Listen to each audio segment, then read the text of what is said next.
bersama kami Matematika is Inspiration. Nah, episode kali ini adalah episode 4 yang merupakan lanjutan dari episode kemarin tentang pembelajaran berdiferensiasi. Nah, masih bersama kami dari kelas Matematika PPG UMC tahun 2024, dipandu oleh saya sendiri sebagai moderator Hesti Imwandari. Kemudian ada rekan saya, ada Kak Elvita. Hai. Kemudian ada Kak Marliana nih. Halo. Kemudian ada Kak Ella.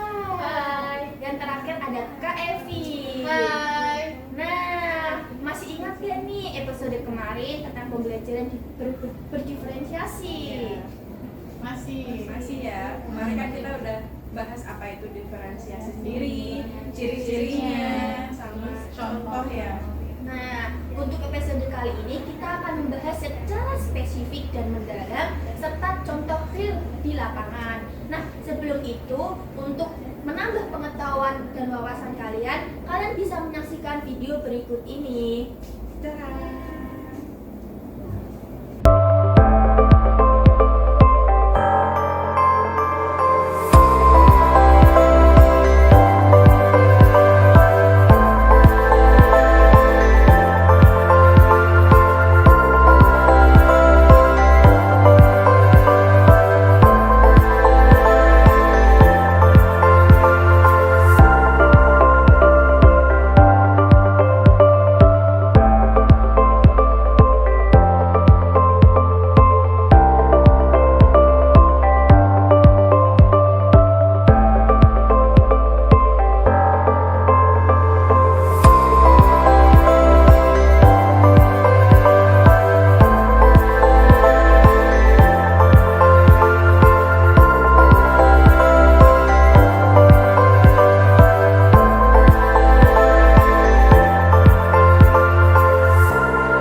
Pembelajaran tadi tentang pembelajaran berdiferensiasi nih. Karena ilmu kalian sudah memadai atau sudah tahu lebih dalam, maka lanjutannya sesi ini adalah ngobrol-ngobrol bersama rekan-rekan kita tentang implementasi di sekolah. Nah, implementasi di sekolah sendiri kita akan membahas di PPL kita, yaitu kita PPL di SMP Negeri 1 Plumbon. Nah, kita bertugas di 2 kelas, ada kelas 8 dan kelas 9. Nah, untuk yang pertama nih, saya akan membahas terlebih dahulu kelas 8. Ada Kak Ella dan Kak Evi. Siapa nih yang mau pertama yang mau membahas? Saya dulu ya. Oke. Saya kan kebetulan mengajar di kelas 8G ya. Nah, di mana saya sudah menerapkan pembelajaran diferensiasi. Yang pertama itu diferensiasi lingkungan, di mana peserta didik itu berkelompok duduknya, tidak seperti biasa pembelajaran, tetapi mereka berkelompok itu membentuk misalkan lingkaran ataupun letter U. Nah, itu tujuannya agar kita sebagai guru bisa mengetahui nih peserta didik ada yang ngobrol, ada yang benar-benar serius untuk mengerjakan latihan soal atau bagaimana. Nah, selanjutnya di diferensiasi proses di kelas 8 juga sudah menerapkannya, di mana kita itu membimbing peserta didik sesuai dengan kemampuan belajarnya.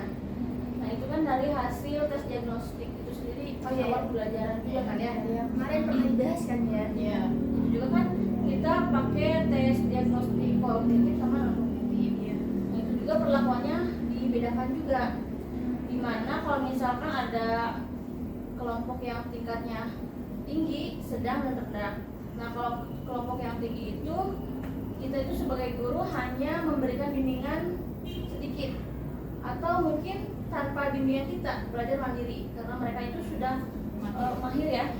Nah, yang kedua itu di kelompok sedang kita memberikan treatment sedikit untuk memberikan penjelasan ataupun step-stepnya dari latihan tersebut. Sedangkan yang rendah emang kita tuh harus benar-benar membimbing karena mereka tuh masih kemampuannya masih belum mahir gitu ya. Untuk kelas 8 itu sih berkembang. Nah, sebenarnya tuh kategori tinggi, sedang dan rendah itu ada bahasa diperhalusnya loh. Untuk yang tinggi itu bahasa di berhalusnya sangat Sangat mahir. mahir. Nah, untuk sedang itu mahir. Nah, untuk rendah itu sedang berkembang. Nah, mungkin tujuan di berhalus itu biar nggak mendiskriminasi peserta didik ya sih, ya kan? Dan tidak insecure. Oh iya Iya, sih. Sama teman. menjaga kestabilan emosi. Iya. KSE ya. Iya, betul. Terus sama itu saya pernah dengerin podcastnya Sakira yang juara cewek iya, itu.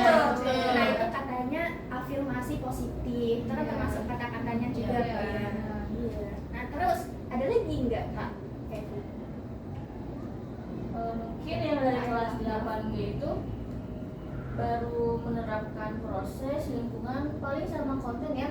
Bagaimana kita tuh kan sumber belajar kita ada beberapa macam. Yang pertama dari buku paket, LKS, sering juga menampilkan PPT ataupun video pembelajaran. Setelah kelasnya Kak Ella, selanjutnya ada kelasnya Kak Evi nih. Gimana Kak? Ya kebetulan saya mengajar di kelas 8J, di mana untuk diferensiasi lingkungan itu kebetulan sama, di mana saya menerapkan siswa atau peserta didik itu membentuk letter U atau lingkaran gitu, di mana saya bisa melihat kondisi peserta didik mengerjakan soal tersebut. Terus untuk yang diferensiasi konten, di mana saya menyediakan kayak PPT, terus video pembelajaran, terus disediakan juga buku paket, terus LKS. Terus untuk yang diferensiasi proses itu sama, di mana saya memberikan tes diagnostik, itu non kognitif dan kognitif, di mana dibagi juga dengan 3 kelompok, yaitu kelompok sangat mahir, dan sedang berkembang. Di mana yang sangat mahir ini saya hanya memberi bimbingan sedikit gitu ya. Untuk yang mahir itu hanya memberi bimbingan sedikit. Kalau untuk yang tadi yang sangat mahir bisa mereka mengerjakan secara mandiri gitu. Nah untuk yang sedang berkembang ini saya membimbing full karena keterbatasan kemampuan mereka juga. Cukup. Nah, untuk selanjutnya kelas 9 nih kita beralih ke Kak Mariana. Gimana nih Kak? Kebetulan kan saya pegang di kelas 9A sendiri. Untuk awal pembelajaran, treatment yang saya lakukan di kelas 9A itu melakukan tes diagnosis awal terlebih dahulu. Nah, yang pertama saya melakukan tes diagnosis yang kognitif. Untuk kognitif sendiri dapat dihasilkan atau saya memperoleh informasi dari tes tersebut bahwasanya kelas 9A itu terdiri dari 3 golongan. Yang pertama sangat mahir, dan sedang berkembang. Nah, tapi dari 35 anak di kelas 9A itu mayoritas masuk ke kategori yang sedang atau mahir. Ya. Kemudian peringkat keduanya yang sangat mahir, terus peringkat ketiganya yang sedang berkembang. Kemudian untuk tes diagnosis yang non kognitif, saya menguji atau menganalisis gaya belajar di kelas 9A. Nah, informasi yang saya peroleh dari tes tersebut, saya mendapatkan informasi bahwasanya kelas 9A tersebut memiliki gaya belajar 3, yaitu audio, visual, sama kinestetik. Dari 35 pesertanya tersebut, mayoritas mereka itu gaya belajarnya visual, kemudian diikuti oleh audio, dan yang terakhir kinestetik. Nah, untuk kemudian setelah dari tes awal tersebut, saya memberikan treatment dalam perencanaan pembelajarannya itu membagi mereka ke dalam 3 kelompok. Kelompok yang pertama itu kelompok yang sangat mahir, kemudian mahir, dan sedang berkembang. Nah, dari peserta didik yang kelompok sangat mahir itu, saya memberikan latihan yang lebih hot atau yang lebih sulit tingkatannya dibandingkan dengan peserta didik yang lainnya. Nah, saya hanya memberikan soal dan memberi arahan mengenai perintah cara pengerjaannya itu bagaimana. Kemudian saya tinggal ke peserta didik yang memiliki kemampuan mahir. Di peserta didik yang memiliki kemampuan mahir, saya memberi arahan dan bimbingan bagaimana cara pengerjaannya dan memberikan spill atau kisi-kisi pengerjaannya itu ini menggunakan rumus ini. Nah, yang nomor ini mengerjakannya menggunakan rumus ini gitu. Kemudian kalau untuk yang ketiga yaitu yang sedang berkembang, itu saya lebih intens mendampingi mereka ini yang kelompok ini. Jadi saya menuntun sedikit demi sedikit proses pengerjaannya langkah demi langkahnya. Misalkan mereka disuruh mengerjakan mengenai luas permukaan tabung, saya mendampingi menggunakan rumusnya ini. Kemudian dari soal yang kita ketahui angka-angkanya kita masukkan ke rumus. Terus saya tuntut juga cara menghitungnya karena biasanya yang anggota yang sedang berkembang ini menghitungnya pun masih bingung. Ini yang dihitung mananya dulu, Bu. Jadi saya harus mendampinginya lebih intens. Nah, kemudian tadi kan dibagi-bagi kelompok nih. Itu kan berarti bagian dari diferensiasi proses. Untuk diferensiasi lingkungan, mereka kan berkelompok. Jadi penempatan tempat duduknya itu ada yang terserah mereka bisa membentuk lingkaran atau yang persegi atau model yang mereka inginkan atau letter U. Yang penting mereka tuh mudah dalam berkomunikasi dalam diskusinya gitu kan. Nah, kemudian untuk yang kognitif yang gaya belajarnya visual, audio dan kinestetik, saya memberikan sumber belajar yang berbeda-beda, khususnya ya saat pengajaran. Saya menggunakan video pembelajaran melalui YouTube, menggunakan buku, terkadang menggunakan proyek, mereka disuruh menggambar misalkan, atau mereka disuruh mengeksplor menggunakan media yang mereka mau gitu. Sementara untuk 9A itu sih yang bisa saya diskusikan atau saya sharing bersama teman-teman semua. Oke, selanjutnya kita ke kelas 9 Janti Ampu Kak Evita. Silakan Kak. Oke, jadi di kelas 9C ini kan selisih 1 ya sebenarnya, Iya. cuma 36. Cuma untuk gaya belajarnya setelah dilakukan tes diagnostik itu kan ada kognitif sama non kognitif.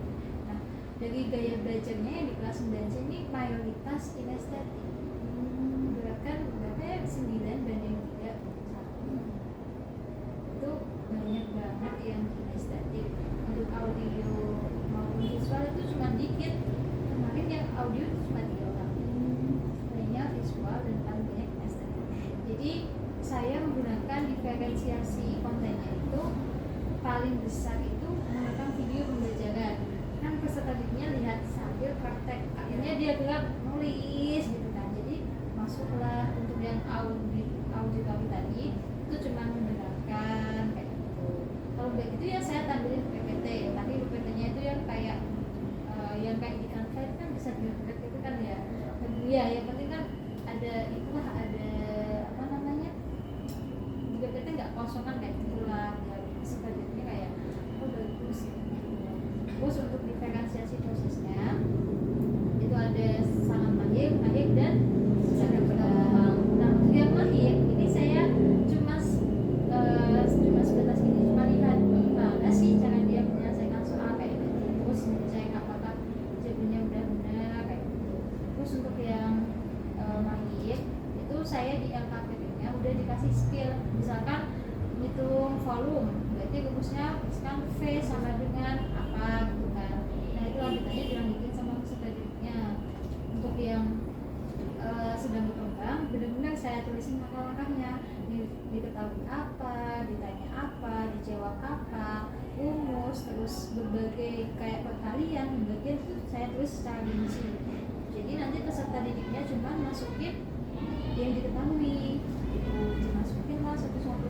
Cuma permasalahannya yang di sedang berkembang itu ada 2 anak yang emang benar-benar kemampuannya paling rendah sendiri lah ibaratnya. Jadi 2 ini satu kelompok. Nah, yang jadi tantangannya itu dua-duanya sulit banget buat memahami materi, dijelasin kayak apapun, kayak kecepatan daya tangkapnya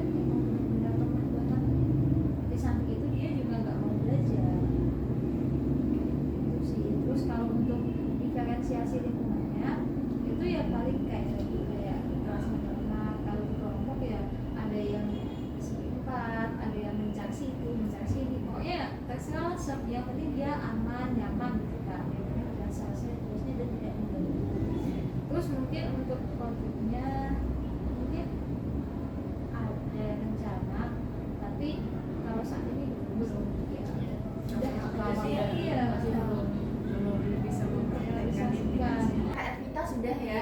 Nah selanjutnya adalah kelasnya saya. Saya itu mengampu di 9B.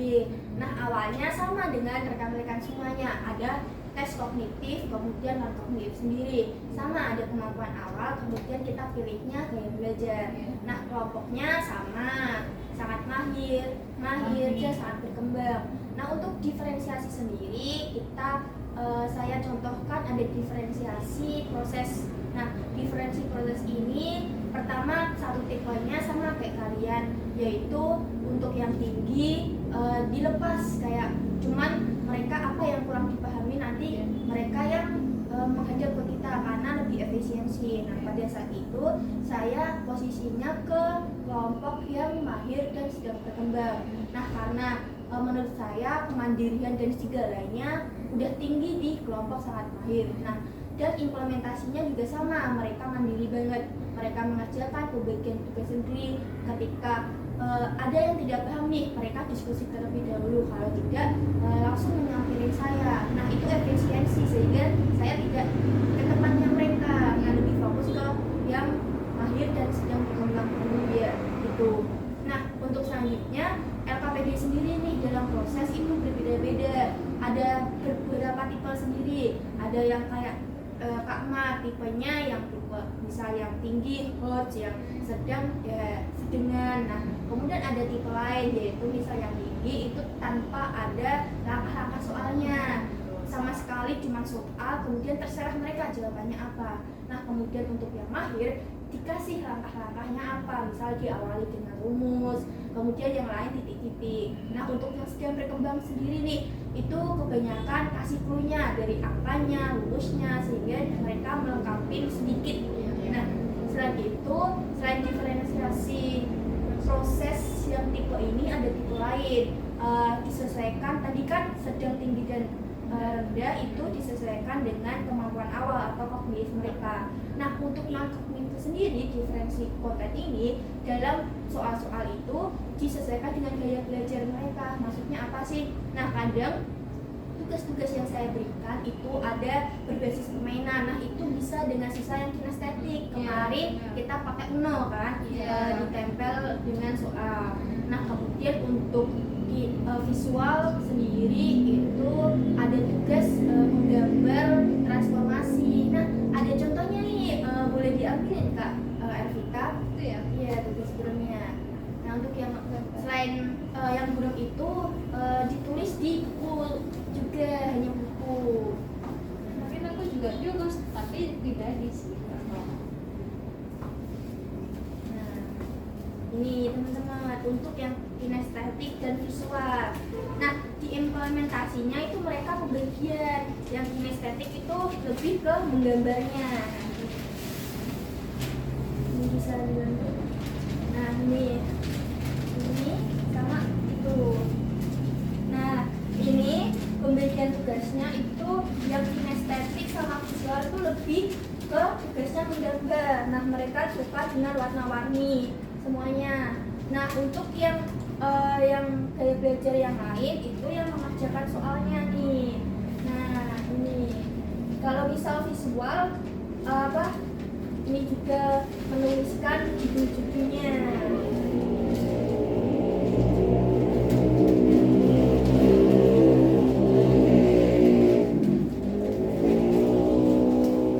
Nah untuk selanjutnya ada diferensiasi konten, sama ada PPT, video pembelajaran, textbook, ada aplikasi-aplikasi teknologi seperti AR, ada virtual dan sebagainya. Nah kemudian untuk diferensi lingkungan belajar juga sama, ketika guru atau saya menginstruksikan untuk berkelompok sesuai kelompok kemarin, maka mereka dengan mandiri kelompoknya masing-masing. Nah terus untuk lingkungan belajar mungkin sama dengan yang lain, belum menerapkan karena kurang efektif, karena 3 pelajaran 3 SKS sendiri itu mereka sukanya sama dengan yang lain. Misal yang lain lain pakai kertas begini semuanya sama. Nah, mungkin itu PR untuk kita semuanya ya selanjutnya. Maaf, revisi itu produk ya? Oh iya, produk. Iya itu yang produk kita belum nanti Insya Allah ya. diingatkan lagi untuk PPL semester 2 ini. Nah, ada lagi yang mau disampaikan? Mungkin itu sih evaluasi dari yang sudah kita lakukan itu. Mungkin saya ada rencana itu kedepannya mau membuat kelompok penggabungan, misalkan antara yang kemampuan sama yang gaya belajar. Misalkan kelompok 1 itu memiliki kemampuan sangat mahir plus memiliki gaya belajar visual. Kemudian misalkan kelompok kedua yang sangat mahir tapi yang audio, sangat mahir tapi menggunakan kinestetik. Kemudian kelompok yang berikutnya sedang tapi gaya belajarnya visual, terus sedang gaya belajarnya audio, sedang gaya belajarnya kinestetik dan berikutnya. Mungkin kedepannya mau mencoba mempraktekkan pengelompokan model yang seperti saya sebutkan tadi.